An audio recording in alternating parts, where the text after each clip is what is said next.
Noong dekada 80, may isang pabrika ng tela sa bayan ng San Antonio. Kilala bilang Pabrika de San Luis.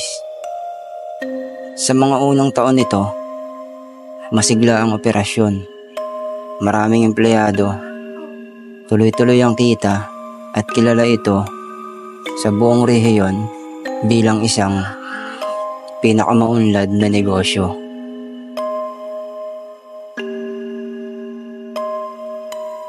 Isa sa pinakamasipag na manggagawa roon ay si Arturo. Isa siyang tahimik na lalaki, balingkingitan ng katawan, laging seryoso sa trabaho at halos hindi nakikihalubilo sa mga kasamahan. Kilala siya bilang si Mang Arturo. Kahit hindi pa siya ganoon katanda, may kakaibang lungkot sa mga mata niya, pero walang nagtangkang alamin kung bakit. Araw-araw, una siyang dumarating at huli ring umaalis. Madalas, siya ang tagabantay ng makina sa pinakaliblib na bahagi ng pabrika. Sa lumang seksyon na halos wala ng ibang nagtatrabaho. Doon siya komportableng manatili, tila may hinahanap o hinihintay. Isang araw, hindi na muling nakikita si Mang Arturo. Walang paalam, walang iniwang sulat. Ang balita, naglaho na lang siya, parang bula.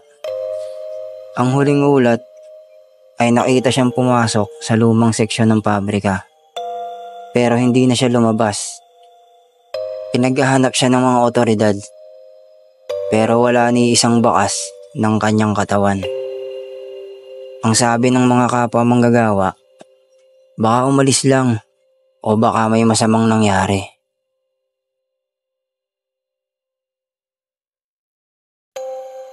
Makalipas ang ilang buwan, unti-unting nagsara ang pabrika. Bumaba ang kita, nalugi at naiwan na lang ang gusali, gumuho sa kalumaan, tahimik at nilulumot. Pero may mga chismis. Sabi ng ilang tambay at naglalakad malapit sa pabrika tuwing hating gabi, may naaaninag silang ilaw mula sa loob. Minsan daw ay may tunog ng makinang bigla na lang umaandar, kahit patay ang kuryente sa lugar. At ang pinaka nakakakilabot, may mga nakikita silang anino sa bintana, payat, tahimik at tila nagmamasid. Kapag sinilip mo, nawawala ito. Isang grupo ng kabataang ghost hunters ang naglakas loob pasukin ng pabrika isang gabi. Iniikot nila ang gusali, wala silang nakikitang kakaiba, hanggang sa marating nila ang lumang seksyon kung saan dating nagtatrabaho si Mang Arturo. Doon, narinig nila ang mahinang ugong ng makina. Hindi nila makita kung saan nanggaling ang tunog. Tila ito'y sa ilalim ng sahig. Nang silipin nila ang isang sirang bahagi ng sahig, natuklasan nila ang isang lumang basement na may sirang hagdan. Isa sa kanila ang bumaba, habang ang iba'y naghihintay.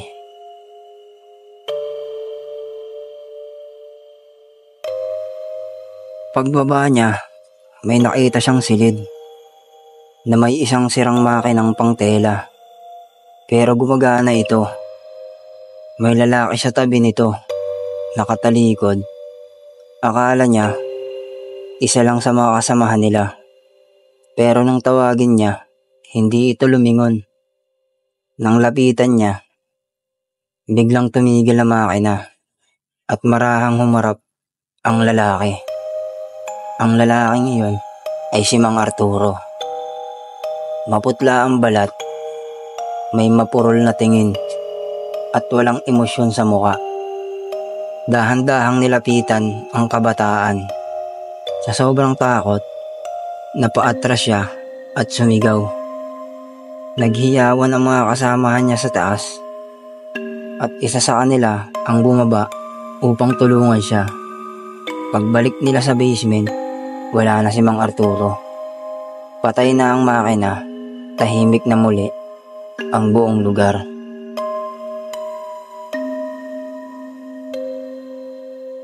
Paglabas nila, binalikan nila ang footage. Dito nila nakita ang malinaw na mukha ni Mang Arturo na tila nagbabanta. Tahimik na nakatingin ng diretso sa camera. Simula noon, hindi na sila bumalik sa pabrika. Hanggang ngayon, nakatayo pa rin ang pabrika di San Luis. May mga nagsasabing minsan daw, may naririnig silang boses na nagsasabing, "Hindi pa ako tapos."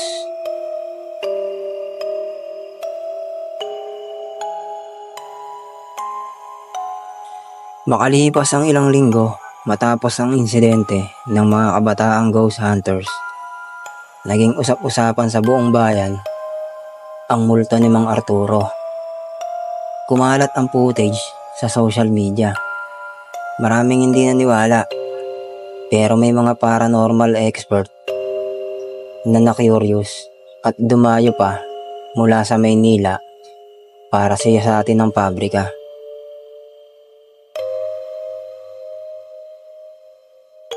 Isa sa kanila ay si Lyra Delgado, isang kilalang psychic at paranormal investigator. Ayon sa kanya, may matinding enerhiya sa pabrika na hindi basta-basta multo. May iniwang galit, may hindi natapos, at may nililihim ang lugar na ito. Ani Lyra.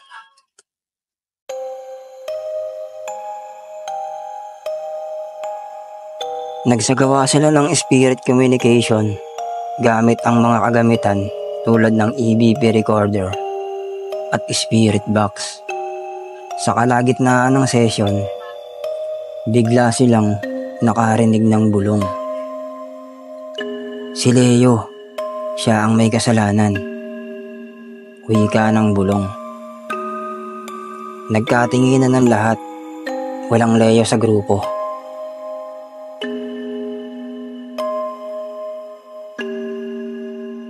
Hanggang sa isang matandang janitor sa bayan, si Mang Ambo, ang lumapit sa kanila kinabukasan. Si Leo, siya ang may-ari ng pabrika noon. Kaibigan niya ni Arturo. Wika ni Mang Ambo.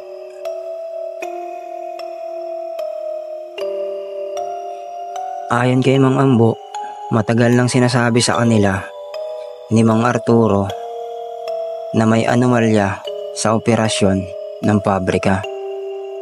Nagkaroon ng unpaid labor at mga aksidente raw na tinatago ng management. Si Arturo ang tanging may lakas ng loob na magsumbong noon sa DOLE. Pero bago pa niya maisampa ang kaso, bigla na lang siyang nawala.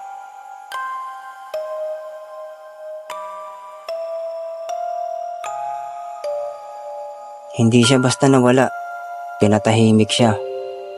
Wika ni Mang Ambo. Sa hinala ni Lyra, si Arturo ay hindi makatawid sa kabilang buhay dahil sa pagkakait sa kanya ng hustisya. Isa pa, tila may parte ng kaluluwa niya na ang nakakulong sa mismong makina na kanyang inaalagaan. Parang sinisip-sip ng pabrika ang enerhiya niya. Isa raw itong uri ng spiritual binding na kadalasang resulta ng matinding puot o kasamaan.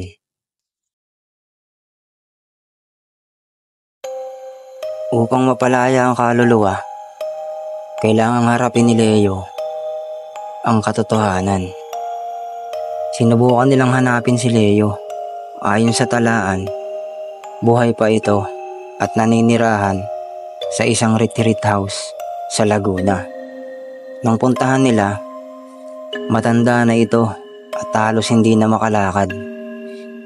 Ngunit nang ipakita kay Leo ang lumang larawan ni Nani Arturo At ang footage ng multo, napahagulgol ito.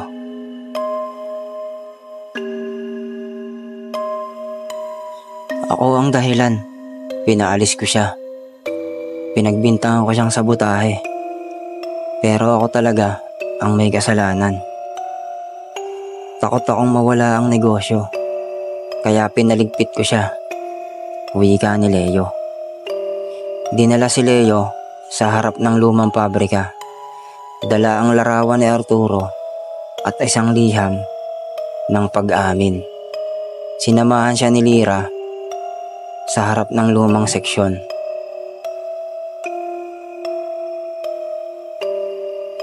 Arturo, patawad, sabi ni Leo. Hindi makatingin sa dilim ng lumang gusali. Umipol ang hangin, tumigil ang mga kaluskos, at saglit na uminit ang buong paligid. Isang imahe ng lalaki ang biglang lumitaw sa may bintana. Tila nakangiti, tumingala, at unti-unting naglaho. Simula noon, tumahimik na ang pabrika.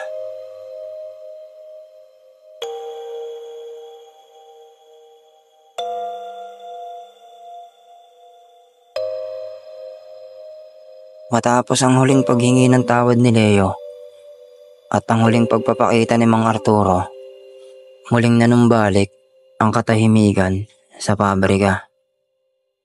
Ngunit hindi pa rin ito ganap na nakakalimutan ng mga tao.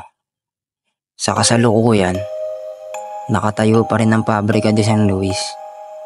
Malamlam, madilim ang mga bintana at nilalamon ng mga gumagapang na halaman ang mga pader. May mga lumapit na negosyante na naisa ng gawing storage facility o event space ang lugar. Pero palaging may mga aberya.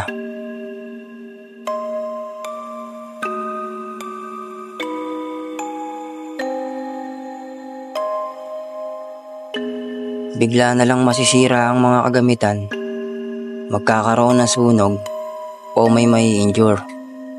Parang may ayaw talagang ipagalaw ang lugar.